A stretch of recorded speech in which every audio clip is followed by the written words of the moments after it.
On this week's GTA 5 O'Clock, we talk about new single-player DLC, take a look at the recently released launch trailer, and answer all your questions from our GTA 5 hands-on. It's all here in this week's 100th episode of GTA 5 O'Clock. Hello and welcome to this very special 100th episode of GTA 5 O'Clock. I am your host, James Jarvis, and I'm joined, as ever, by Dan Dawkins. Hello! And as a special treat this week, Iain Wilson, Mr. Trophy. Hello! That's right, we're all here, and coming up a bit later on, we also might have a very special guest on the show, so stay tuned for that. We've also got a new music track that has been revealed recently. We should play a little bit of that now. 10:35 on a Saturday night, the mob is rolling deep, hitting switches. I'm feeling alright. Me and my homies just T-Cat. A special one, we do it in the summer in O-Town. It's strictly fun. Check the episode. That is Conscious Daughters, We Roll Deep. Now that was revealed to be a new track on West Coast Classics, as revealed in a screenshot released by Rockstar quite recently. But coming up in this show, we're going to have a little look at the launch trailers and pick out a few things from there. We've got some talk about the new single-player DLC, and of course, we've got a whole bunch of questions about the new-gen versions of GTA 5. So Dan, let's kick off the show with that new bit of DLC news. Yeah, exciting news. As James says, we saw GTA 5 on PS4 just last week, so we've got some insight from Rockstar themselves. It turns out they've been doing demos in France, and Gameblog talked to one of the Rockstar representatives who said that, and this is, you remember the significant single player DLC we've been talking about for about 12 months, and they kept changing the wording of significant and major, etc, etc. Now that DLC seemed to fall off the radar, and it was originally mooted for around about now. The good news is, it is, as predicted, going to be a big deal. And the Rockstar representative told Gameblog that it will be at least on the level of The Lost and the Damned and The Ballad of Gay Tony, which is, again, is what we've said on the show. We expect it to be that big.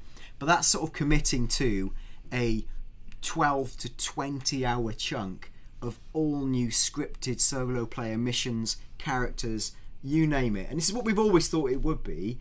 That also says to me it's going to cost some money, but of course it should. Yeah. It could be a 20-hour slice of, it's effectively like GTA 5.5. Like, you're going to pay money for that. I mean, this is just my speculation, right? But I'd be amazed if that went out for free. And I'd also say it would be insane to give it out for free. Yeah, you've got to expect to pay probably like the same as you would for one of those early DLC packs, which are probably around like $20, because it's a significant piece of content.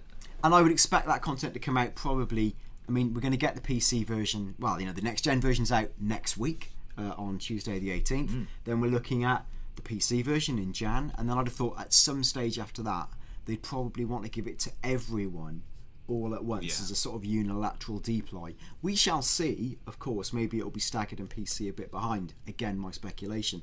Let's find out. But again, that's nice confirmation from Rockstar themselves that, you know, single player DLC is on the map, and our information from Rockstar, you know, is also that, hey, keep waiting, but it's coming. Interesting question potentially from that. If they're saying it's on sort of the same level as Lost and the Damned and Ballad of Gay Tony, obviously those in GTA 4 introduced a whole new character to go with those stories, but obviously GTA 4 only had one central character, whereas we've got 3 central characters in GTA 5. So whether that individual DLC focuses on one of those characters individually, maybe, or actually like maybe introduces somebody new. Could introduce a suite of new characters. Could finally get the first female solo lead. Would be really exciting. I'd be happy to play as an OAP. I'd like them to shake it. I'd like them to shake it up a little bit. You know, we'll see, and we'll speculate about this with, you know, with the information we've got on a forthcoming show. But yeah, exciting. It's definitely coming. Excellent. So we've had a lot of stuff since our show last week come out. We've had the comparison footage that we talked about in last week's show that we got to see when we went to visit Rockstar. That has been released now, so you can see the PS3 to PS4 switch. We've had the new first-person mode footage has been released, a big section of that, and we've also had yesterday or the day before a launch trailer came out, another minute long. That launch trailer's got a couple of nice things in. We won't go through the whole trailer because you guys have had time to digest it and have a look at it yourselves now, but there's a poodle in it. That excited me. Poodle! There's another little scruffy dog. That makes, there's lots of different types of dogs in it. There are rats in it under the subway, a couple of new creatures in there, and there's a couple of, obviously, it looks amazing. Visually, you can see the raindrops in puddles that we talked about in last week's show that we could see when we played it on PS4. And when Michael is walking down the red carpet, some of the women there have like textured dresses on, like layered dresses. That shows you the level of detail that you not only see in the new character models, but also in the rest of the world as well. So there's just a couple of things for you to take notes of. So another thing in the trailer as well, just the sort of level of detail on the reflections of everything as well, on the wet cars and when they're going down the boat down the river at the start. Just the sort of level of detail and the reflections as well. They've really ramped that up. Yeah, we really went heavy on puddle last week. That's one of the big things, the reflections and the rain effects. But, hey, we've seen the game. Is there anything else before we get on to our big section today, the Q&A, based on what we've seen and what people really want to know? I think we should jump into it. We should clear something up from last week. I think there was some confusion in the comments about the suggestion of new pedestrian chatter. We've checked with Rockstar. There isn't any new pedestrian chatter. It's just there's so much in it in GTA, and it looks a lot more visually engaging now that you just don't know if it is new or not. But I think we can say that there isn't any in the new. Yeah, I'd written in the preview for CVG there was new pedestrian chatter. The truth is that it's chatter that was always there. There's an increased volume of pedestrians, that's definite, and their character models are better. It did seem surprising when we played it. It was like I'd never seen the pedestrians before. Such as GTA 5. Exactly. It's caught you out. So let's hit those Q&As hard. Okay, let's get on to the Q&A. We're going to have Iain read out the questions, and me and Dan are going to field the answers. We should say these are our thoughts and opinions from having played it for a while. This isn't official confirmation from Rockstar. This is just, some of it will be impressions on what we've seen and things, and don't forget that there are still surprises to come from Rockstar. So we didn't get to see everything. We only had around 2 hours with the game, so it was hard to investigate all of these things. A lot of you have asked the same questions, one of which is the realistic stake. The guys on the GTA forums will appreciate your answer to that, Dan. But so if your name isn't read out, it's because someone else has asked the question or asked it first or in a better way. So let's crack on then, Iain, with the first few questions. Right, do you want all three of these questions at once? Should I go one at a time? One at a time would be good. Okay, so these first couple of questions are from Brian via email, and the first question is, did you see any air traffic? Can we see bigger planes flying around the city? Go. I didn't see. It wasn't like we're on next gen, here's a squadron of fighters above. What we did see, we saw quite a lot of aerial stuff. We flew in a chopper, we flew in first person, which is obviously much more impressive. Truthfully, no, I didn't see huge volumes of air traffic that I can remember. I could confidently imagine the game could handle more. Again, with implications for GTA Online. I think it's, we could do that anyway, right? It's just going to be the game's more powerful, it can handle more stuff. Yeah, and I don't think we'd expect to see a larger volume of air traffic, really. I mean, it is a city. You're not just suddenly going to have 50 planes flying in and landing just because you can. They'll fit to a schedule and they'll take off and land. So there wasn't a visually, a massive increase, but I wouldn't have really expected them to be. Okay, the next question is, did you see any of the new damage effects for car crashes, etc.? Yes. These were some of my favourite bits. Highlights included quite a silly thing, but walking up to, I think it was at the end of one of the missions we played, where you walk up to the old cash van, whatever it is, the Secura van, and I unloaded the shotgun into the sides of it a few times, and each shotgun was puncturing the metal and sort of peeling it back a little bit. I can only describe it as in Terminator 2, where you drop a shotgun into the T-1000's face and it all sort of punctures and melts, splays out, and that was really impressive. It made me want to shoot metallic objects more. What was also really impressive was on the freeway, when you pop the grenade launcher into oncoming traffic, the way that the actual impact itself and the explosion and the smoke is so much more dense and realistic. but the way things explode is like you can just literally see more bits. Like when we took to like a car, I think we were like, we tried punching it and then we were shooting it with a machine gun, and like when you shoot it you see the tyres pop, they puncture, the entire suspension drops, you can see the paint scuff as the bullets spit off, you shoot even more, you can see the back bumper like peel and snap. Like it's really particular style damage for me. Yeah. Anything else stand out for you, James? Well, no, I think I remember firing like a machine gun into the side of a car, and like every bullet hole was showing up. It wasn't just like a couple and then they'd fade away. Like they punctured the car, like you said, and they stayed there. You could stand there looking at it going, wow, I've destroyed that car with a load of bullets. Right, and the last question from Brian is the character switching any faster? Now, Rockstar said, yes, it should be slightly faster. We did do it once, and like in truth, and it's hard to say without doing it side by side, right? Like it might be a second or two quicker.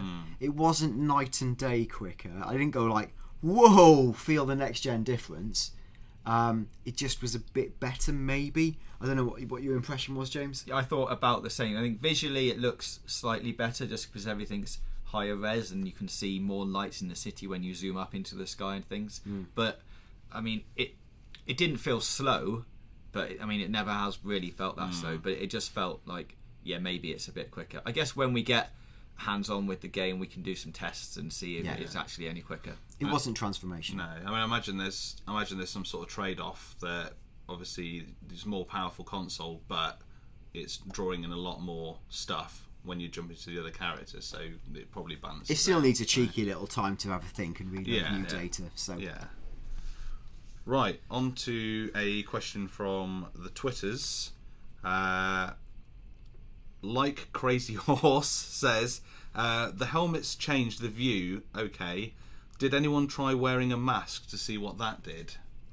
Now, we put on a tinted visor when we got in a helicopter, which does tint the screen, and so you get that sort of weird tinted view of things when you've got a helmet on like that. There are screenshots that have been released by Rockstar that you can see the edges of the helmet in the top and the bottom thing, like in your field of view. And if I remember rightly, Dan, when we went up there and spoke to Rockstar, they said if you do the prologue and when everyone's wearing balaclavas and things, you actually do see like little eye holes when you're wearing that balaclava in the first mission. Ah, nice. Yeah, again, I didn't see this firsthand. There's obviously the first person mode is such a complete rework, and it's a new addition, those new animations, that there are these little touches like that. And I guess that with a mask, whilst you might expect, some masks in real life you wear them and you can see the under bits of it and it's quite obscuring. I wouldn't have thought they'd want to do that all the way because it's going to make for a rubbish experience. But like James says, you'll see the edges of things and it will just be a nice touch. Excellent. Right, we've got quite a lot of questions that have been sent in from the GTA forums. The first one comes from Grandola. It's actually more of an observation, this one, James, I think, isn't it? That he's spotted in the first person trailer. Yeah. That the character throws a grenade without selecting it from the inventory. Yeah, that is correct. When we were playing it, there's now like a quick throw button when you're in first person mode, so you don't have to go into your weapon wheel and select grenades and then throw it. You can just press a button and it'll instantly like lob a grenade, and then you can carry on firing your gun. And you can actually reconfigure all of your controls to be like a traditional first person shooter, where you'll have like, I suppose like strafe functions and different ways of controlling an FPS game. You can play GTA 5 in that way if you want, and then you can even stipulate, well, when I drive I want to be in third person and for it to handle a certain way, but when I'm in first person I want it to be a first person shooter. There's really, really, really extensive control options. Yeah, the customization screen is so deep. Dan went on it and then got lost in it for about 5 minutes trying to look at all the things and turn things on and off. So I think the thing to take away is, however you're used to playing these kind of things, you can probably customize it into a way that you'll be comfortable with. Excellent stuff. Right, we have a couple of questions from Metal ZDKI. How does the hatchet work? Oh, a hatchet. I did use the hatchet right at the end of our demo. I talked about it last week. Hey, it's a bladed weapon, so it does look like any sort of hand weapon work like that to an extent. But such are the new animations. Is when I launched it, at close range into a cop who was pursuing us. Now the hatchet gets lodged in his shoulder blade. Ooh. And you saw whoever it was, Franklin or Michael, put his foot, I think, into the guy and pull it out. Wow. So it looked really brutal, you were literally hacking at a man. Now, in first person, this almost crosses the borderline into being a bit it's like a first person hack 'em up. It's fun, but it's wrong. But it's definitely more brutal and impactful than the previous weapons. And hey, if you want to use it, it's there. You could also look at a sunset or kiss a whale. Excellent. And second question is, are there horses? Now, we do know there are going to be 20 new animal types in the new gen version of GTA 5. We didn't see any horses in our playthrough. We went to the casino where the supposed racetrack is. Yes, Couldn't see any horses around there. We did spend a little bit of time in the wilderness as well, and didn't come across any. That's not to say they aren't in there, or there could be horses. It's just we didn't see any in the time that we had with the game. Cool. Right, next question is from Zoo Paradox, who says, are there more interiors to enter? I don't know. We tried to enter a few that we thought might be open, like the casino. The answer was no. In terms of the interiors, all of the game, it looks a bit better.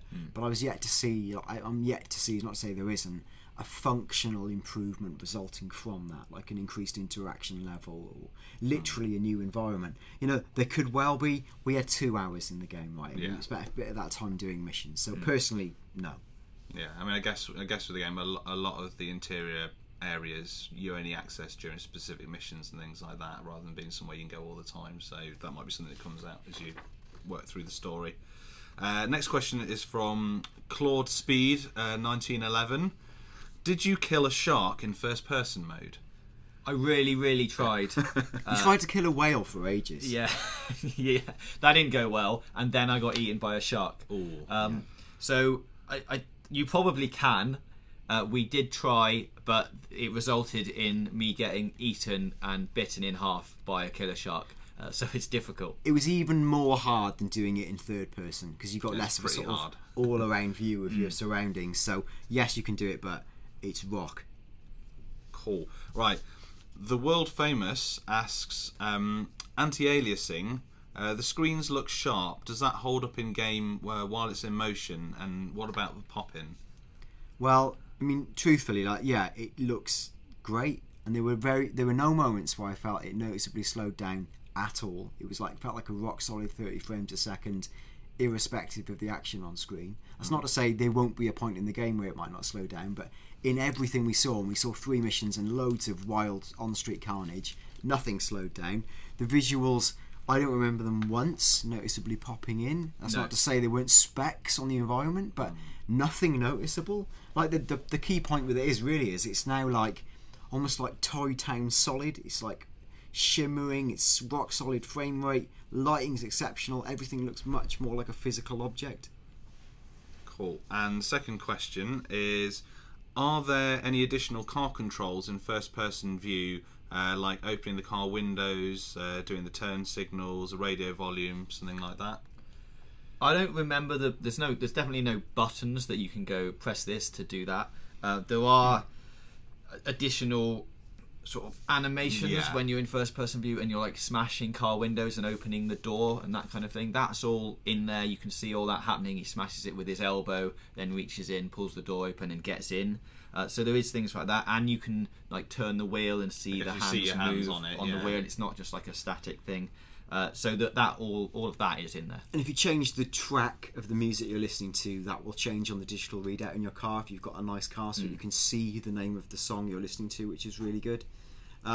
Otherwise, it's not above and beyond. What you can do is press down on the D-pad to duck while you're driving. So if you're driving and people are shooting at you, you can duck down, but then obviously you've got a very reduced view.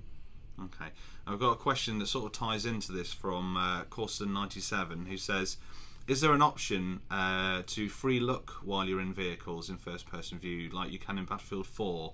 Apparently in Battlefield 4 you can hold down a button on the D-pad and then sort of use the right stick to look around the interior of the vehicle, and he's just wondering if there's anything like that in GTA 5. The answer is yes. You can look around when you're sitting in the car. You can look left and right and up and down and look at all the things. There is also, if you hold in R3, like your head sort of spins around and you look out the back windscreen. And that is not, it's not like a cut. You see the camera spin around in the car. Yeah. So it's like a full turning animation and stuff. So yes is the answer. Excellent. Right, got another question from the world famous. Did you customise any cars, and is there any news there? Somebody on the forums has spotted cars with neon underglows, and does that point to extra customisation options? There are definitely neons in it, right, Dan? We played with our car had a neon strip underneath. The first car we saw, which is the Pegassi Zentorno from the High Life pack, which is like a really stunning sports car. You could see like underneath the bottom of the frame, like the glow of the neon on the tarmac. You can also, like, when you rev it up, you can see like literally the flames like glowing and burning out of the back end. So it's much richer. We didn't go into a garage and start modding things. We couldn't say specifically there's X amount of new stuff or anything like that, but it does seem that the lights from the sports cars are looking much better. Nice. Right, what strength asks what new songs did you hear? We went through this on last week's show. We got some Backstreet Boys in there. We played Conscious Daughters at the top of the show. What else was in there, Dan? Well, there's a song that the Mike Posner's Cooler Than That, or whatever it's called, the one that's on X Factor all the time. Let's have a little listen. If I could write you a song to make you fall in love, I would already have you up under my arm. I used up all of my tricks, I hope that you like this, but you probably won't, you think you're cooler than me. That one. Yeah, that one. Well, that's in there. There's also, I think, is it a Joan Armour Trading song? There's lots of 80s stuff. Again, I've got a very attuned 80s ear, right? But that was in there. There's hundreds of new songs, and you've only got to wait 6 days to hear them all. So correct. And a follow-up question from What Strength is: do you prefer playing in third or first-person mode? Well, it's going to be very much to your taste which one you prefer. I did a mission and a bit of free roam in first person, which I very much enjoyed. It was really good. I think it does bring a whole new dynamic to the way that you play missions and the way that everything feels. It does make everything a little bit more difficult, as we've said, with like looking around, because you only get a certain field of view. You can alter your field of view in the options. You can widen it or shorten it, but I would play everything again in first person just to experience a new way of doing it. Yeah, I prefer third person because I'm used to it. Like that's just the way I've been trained in GTA. But I thought the first person mode was really surprisingly practical, and it's hard because you don't always get the same field of view, but it definitely is attractive, and I think I will play large chunks of the game in first person just for the fun of it. I think it'll come to the fore even more in special first person geared GTA Online maps and death matches. I think personally for myself, having sunk about 300 hours into the PS3 version, I think I'll definitely be doing some first person stuff just to shake it up a bit. Right, the good Sergeant Scooter asks, did you see any of the online? No is the short answer to that. It was just the single player experience for us in this hands-on, so that is why there aren't very many questions in this Q&A relating to online, just because we didn't get the opportunity to see it. When in first person mode, how does the melee look and feel? I think we've kind of covered that, haven't we? Brutal. Brutal. Yeah. Absolutely, really brutal, because the character models of the pedestrians are much richer and they're better. There's more pedestrians. The first person view gets you literally closer to them, where you're looking at them almost eyeball to eyeball. So when you swing a fist out, it really is quite shocking, the violence. As in you pound a guy and it's like you see him sort of go, "Ugh!" Like, his blood spurts out. It's sort of hilarious, but at the same time a bit on the edge. Yeah. Like, for the wrong maniac, it might not actually be a good thing. Bideman, or Bedman, depending on how you read it. Bideman asks, does the new gen version feel more like the first GTA 5 trailer we saw back in 2011? Big question there. Well, slightly weird question. Look, I don't know. Like, I remember that trailer. I don't know what I thought it was at that stage. Like, there's characters in that first trailer apart from Michael who almost feel like they never made the cut.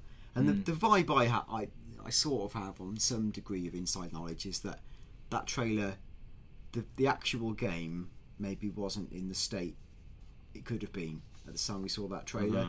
Like, I wouldn't read too much into that. The city was set, and obviously the Michael character was set, but I'd say it sounds like some other decisions were still being made. There's definitely no, like, Trevor in there, or there's no Franklin directly. In fact, there was, like, another dude running away from the cops with choppers, and it was all a bit, you know, placeholder idea to have multiple characters, as hinted at by the Bugstars crime raid. Yes. And visually, well, it's sort of an irrelevance now. It simply looks good and is a really significant update, rework. I don't know what the best word is. It's just really good on next gen.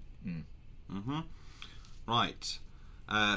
Majansing82 asks, are there any deviations from the story mode from the older gen versions? For example, more heists, more story-based missions, not necessarily just new strangers and freaks, random encounters, etc. We don't know for sure, but there are definitely things that would warrant you playing the single player again. I think it's interesting to note that your single player save doesn't carry over from old gen to new gen, because there are new experiences to have in that story thing.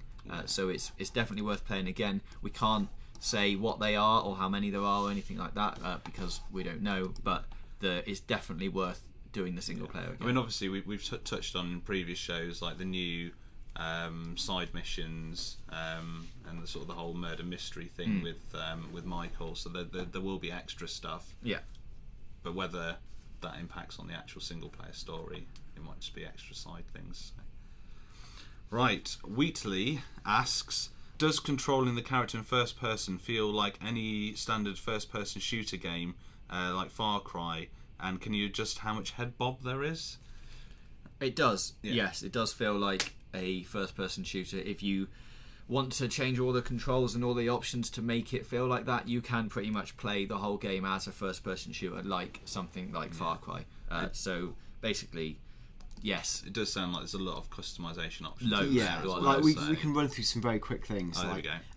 Now, in terms of the head bobbing, I don't know if it's a sensitivity option in terms of like 1 to 10, but there is an on or off, right, in terms of the head bobbing, and it was a noticeable effect. It wasn't game destroying. It felt more like a sort of, when you first pick up speed to sprint, you could see your character's head go down, and then it sort of steadied a bit. There's loads of aiming options, right? There's assisted aim. This is like the traditional GTA targeting, which is lots of lock on and bump targeting. There's assisted aim partial, that's a lock on that goes away after a few seconds when L2 is pressed. There's free aim assisted, and there's free aim no lock on whatsoever. Then there's first person on foot field of view, where you can use the slider to set the field of view effects, and that's kind of like a depth perception thing, where an object in close, you'll see it at a higher resolution and the things in the background will blur out. It's a nice effect. It's a next gen show off effect. You can turn that up and down. This will relate to the next question we're getting. First person ragdoll. So if it's set to off, ragdoll will always be in third person, and that again is like how stupid are the physics, basically. First person combat roll. Now, as you can imagine, rolling in the first person can be a little bit disorienting, so you can turn that off if you want, and it will set it to the third person. And then you've got first person head bobbing, we just talked about, and first person but third person cover, where you pop out to third person when you go into cover. So there's loads of options. That's only some of them. That's not even including the controls options. They've really taken care of the first person mode. Great stuff. So yeah, the next question you just touched on there from Boss 302. If you get hit by a bus or a train while in first person view, what are the effects? You die, pretty much. I got hit by a bus wandering across the road without looking in first person view, and it's quite disorientating, because suddenly you're just like thrown along the freeway and you're like, oh, what's going on? And then like you look back and like, oh, there's a giant bus that's coming. So yeah, as Dan just said, you can change it to, if you get hit by things like that, the view will snap out to third person so you can see the effect on your body. But if it's in first person, you literally see what you would see if you were hit by a bus. Oh, wow. Were you not dying under said bus. It's quite a dramatic effect. It's quite fun. So you're saying we should follow the Green Cross code? Always first-person mode. Always look left and right. US viewers, Google it. The Green Cross code, man. Yeah. Detective Phelps has popped over to ask, can you view the cutscenes in first-person view? Now I think there was some confusion about this from last week's episode and from some of the other previews that went out. As far as we know, you can set it to be in first-person mode up to and after the cutscenes, but during the cutscenes you will see the cutscenes as they were in the last gen versions. So, but as soon as that cutscene is over, it will snap back to you being in first person. So you can't actually view the cutscenes in a first person. I guess that makes sense, really, isn't it? So. Yeah. Staten asks, how fast is the change from third to first person mode? Real quick. It's literally a button press. You get it's all the views on PlayStation 4 are now handled on the touchpad. Okay. All you have to do is tap the touchpad and it will like zoom out or have to give you a wider view, or it will go straight in to first person It's view. super quick, but not so quick that it like switches from one camera to another. There's like a very quick transition. It feels completely natural, in and out, really fluid and good, really useful. Yeah, the key thing is there isn't any loading or anything. Yeah. It's just like in and out. It's like a quick transition rather than like a jump from one, snap from one to the other. Yeah. Okay. Poetic Whisper. Apparently, lots of people have been asking about blood. Is the blood more dense now, and do the weapons feel like they do damage? Do bullet holes actually look good? We've covered quite a lot of this already. The weapons feel like meatier and heavier, and like they're doing more impact, mainly because visually everything just looks crisper and things. So when you're laying into someone or shooting someone, it's quite like, you know, oh, should I really shoot this man 50 times in the leg while he's lying on the floor? And yes, bullet holes, as we've covered in objects and cars, look brilliant. Yeah, it's like you say that the blood does look, maybe because you're in first person view, it just looks like richer and a bit more, I'm not sure about this. And there's literally a better damage model and everything's more solid, so it's much better. Okay. NK Gelman is asking, is there 3D grass everywhere? There is in the grassy areas. I'm assuming means not literally everywhere. Not literally, not on the roads and things. Yeah, there's loads of new foliage in it, and it's really noticeable. You can see it in the PS3 to PS4 comparison video. We noticed, one of the first things we noticed, Dan, when we were up on the Vinewood Hills looking out over the sea, when you turned round, there is just loads of foliage around, little bushes, little sprigs of grass everywhere. Like, it definitely looks like a fully realised environment. Yeah, it's not that there's like, oh, the city's full of, you know, like 2D texture grass and there's like 3 showpiece areas in the forest. It's all enhanced. All looks good. Okay. Now, we've had a lot of talk about the first person mode, but the Tech Potato Chip asks, did you play much of the game in third person mode as well? And did you see any new animations? Did the animations feel more fluid?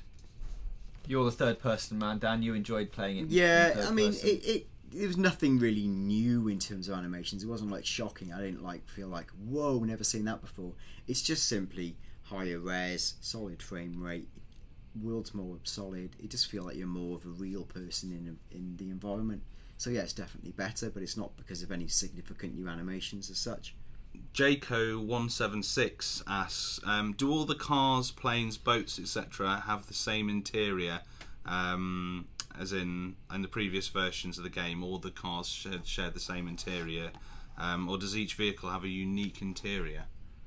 As far as I know, each one is different. We went in a couple of cars. Some of them you could see the leather stitching on some of the sports cars. The other cars had different interiors. From the screenshots you can see a collection of different interiors in there. So I think the planes and boats definitely have different interiors and stuff. So I'm pretty sure that all of them have their own unique custom interiors. Rockstar's official fact sheet says, new first-person cockpit views for vehicles with fully remodeled interiors, including working speedometers, gas dials, radio and instrument panel lighting. So yeah, and it seemed like James says, you could see the stitching on the really nice sports car interiors. It felt almost like Forza or something. It was really impressive.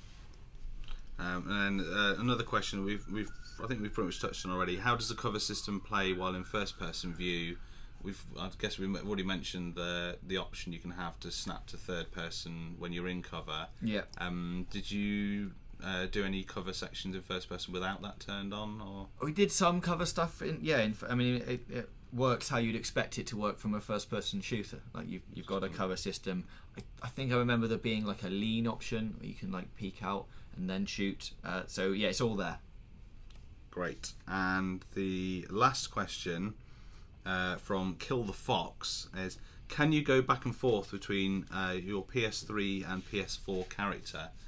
I assume this is referring to GTA Online. Yeah, I think he is. Now, this is the one thing about GTA Online that we do know. So you can do that. You can transfer your save from an old gen machine over to a new gen machine, and it will carry across all of your progression and stats and things like that. And that save will still exist on your PS3 system. The thing it will be is the progression will only carry on the machine that you've upgraded to. So if you upgrade it to a new gen, your progression that you use on that new gen machine will carry on, but anything you do on the old gen versions will just stay in like old gen land, and it won't sort of cross.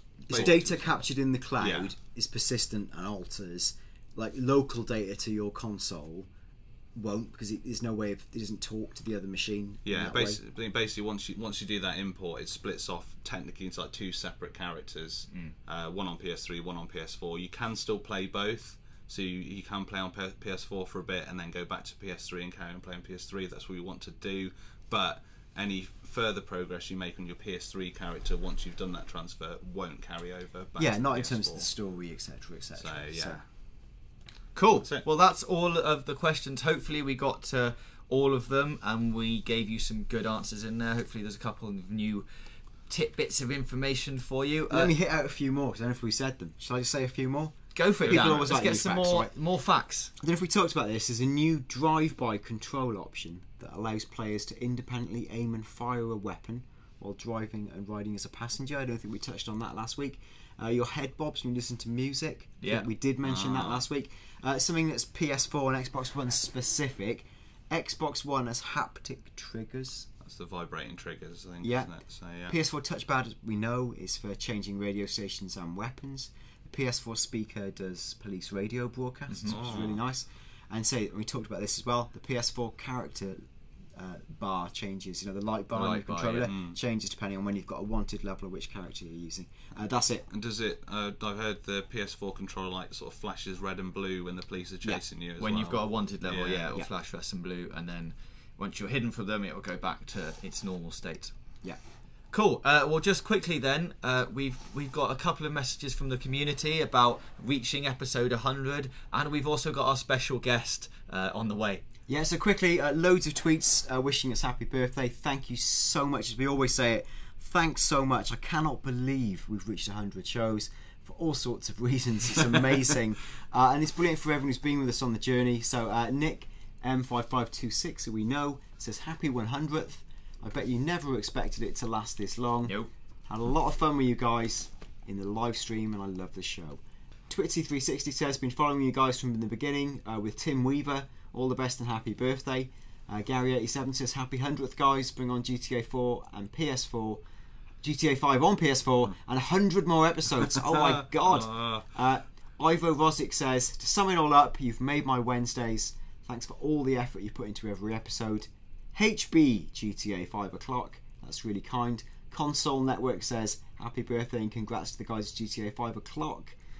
Ada Black says, happy birthday, guys. Thanks for an incredible show. If Tim Weaver could be on the 100th episode, that would be great. Watched every episode. Superb.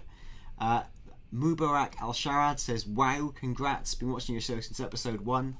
Congrats on your incredible efforts. It goes on with many congrats. Thank you so much. We can't read them all out. We've got Ronan Barry says, congrats. How about solving the Menchiliad mystery on 100th episode? Let's see how that goes. Anthony Routs has been watching since the beginning. He's done a really good job. really honest. Wow, it's just so many. I'm scrolling so many. There's so many messages. There are loads. So wow. yeah, thank you for all of your messages of support on Twitter. That's at GTA VOclock.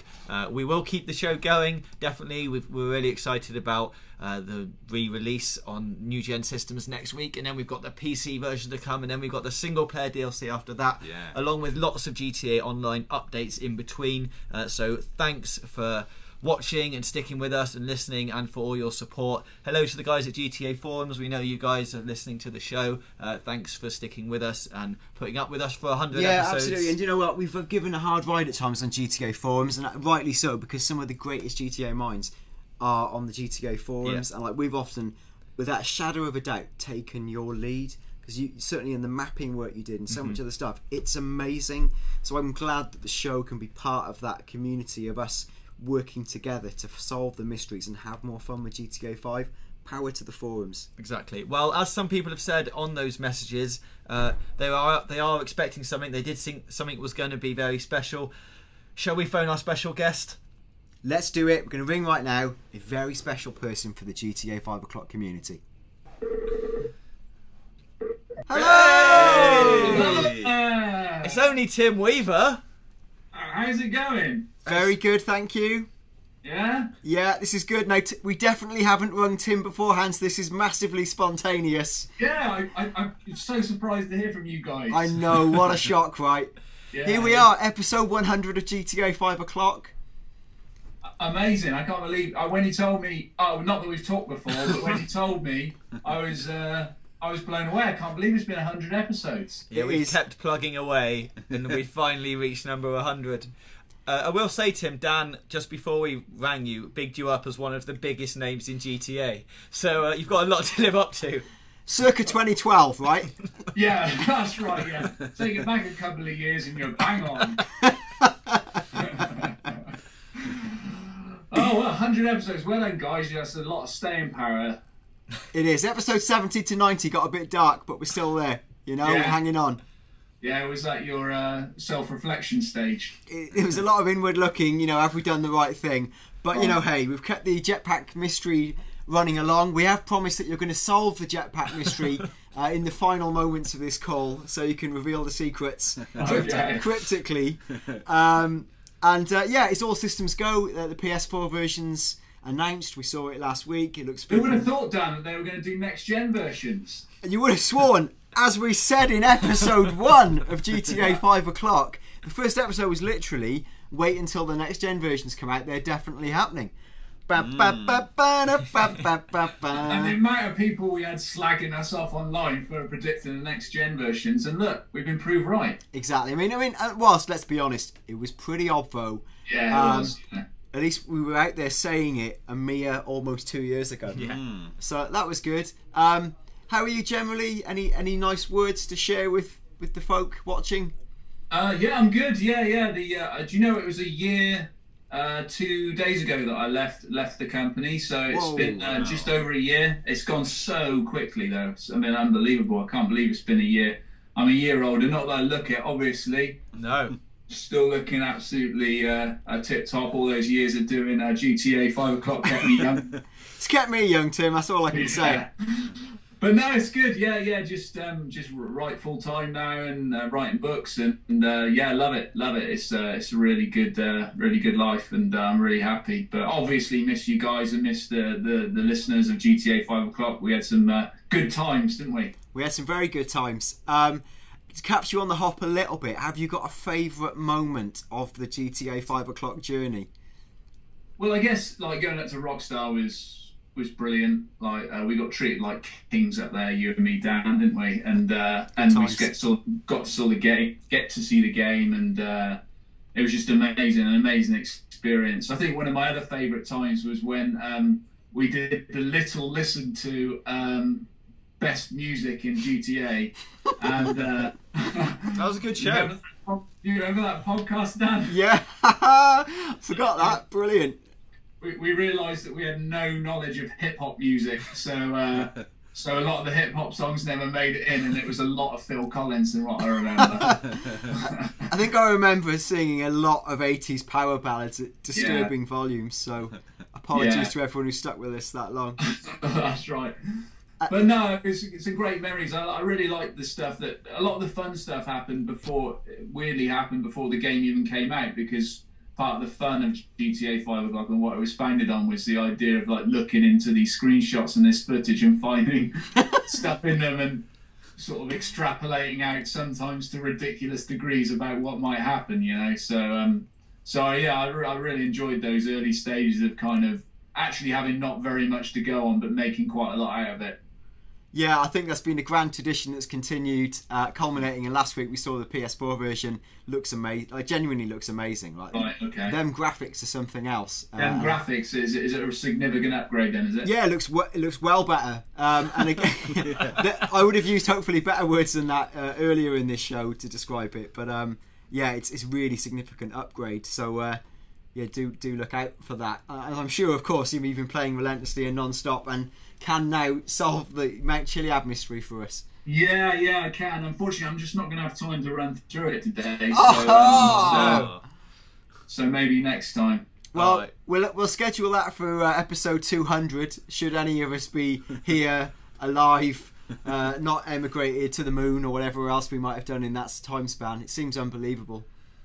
Just one thing though, is you're solving the Mount Chiliad mystery as good as when we tried to find Bigfoot? We've had about equal success. Right, okay. Yeah. Maybe less comedy moments. Yeah. As successful and less funny. Right, okay. I'll look forward to seeing that. That sounds really good. Brill. All right, anyone else? Anything else for Tim? No, I think I was watching this. I think this is the first time since episode 1 that we've actually been on camera and people can see like even what we look like. So that's a treat for everyone, or not. You cut out then, James, so I didn't get to hear you. I was saying this is the first time I think since episode 1 that people have seen our faces. Oh really? Yeah. Oh, there you go then. What a bonus. What a treat. We've given them 99 episodes. We don't mind if they filter off having seen us now, but at least you know it's all right. We've had a good run. We have had a good run, yeah. And I'm delighted that your book posters are on the wall, so we are getting to promote your novels. Yeah, they are. That's the poster that was on the London Underground last year. So yeah, quite exciting. It's the all-seeing eye, I call it, because it's literally an eye. So whenever I look at it, it makes me think, I better be getting on working instead of just going on Twitter and just mooching around doing nothing. Talking to people about GTA. Yeah, doing Skype with former shows you used to host. A string of shows. Yeah, exactly. So, but yeah, they're all up there now. So yeah, I got my little office sorted out. For the first 6 months, it was just a general dumping ground for my daughter's stuff and anything my wife couldn't find a house for. But now it's sorted out. It sort of properly looks like an office now. Oh, brill. Well, it's been lovely to catch up with you. I'm sure everyone's delighted to see you. We'll see you again at some stage in the future in a public capacity and in a personal capacity, maybe even sooner. So, yeah, thanks, Tim. That's awesome. See you soon. Bye. So there we are. That was our very special guest, Tim Weaver. Thank you so much for coming on the show, Tim. It's great to have you back on. Shame it couldn't be longer. And did he solve the mystery, Dan? He's threatened to do it at a later date on show 200. So we'll see you guys in 2016. At which point I barely know. I'll probably be half machine by then. Like, who knows where we'll be? You know, it could be jetpacks. It could be, you know, a UKIP government. It could be really anything in the UK. Like, you know, all bets are off. I mean, I don't know. PS7, you know, blah, blah, blah. You know, Tim Weaver, because I forgot to say, he's the old host of GTA 5 O'Clock. Like, newer listeners might not know who he is. He was here on episode 1 with myself, with James, when James was just the man pulling the levers and making the magic happen. Yeah. Now James he's the key host. Lots of things have changed, but it's been an amazing ride, and like it's worth trying to revisit episode 1 on the show if you can possibly find it. It's not where we are now, but it's always fun to go back to the start, isn't it, and see what went on. And yeah, exciting times. Thank you very much. Okay, well, thanks for listening, guys. Hope you enjoyed this 100th episode. We'll be back next week at 5 PM GMT when GTA 5 will be out. So we'll probably put up a lot of videos, GTA 5 related videos on the channel around that. But we will also have the show next Wednesday. So make sure you come back at 5 PM GMT.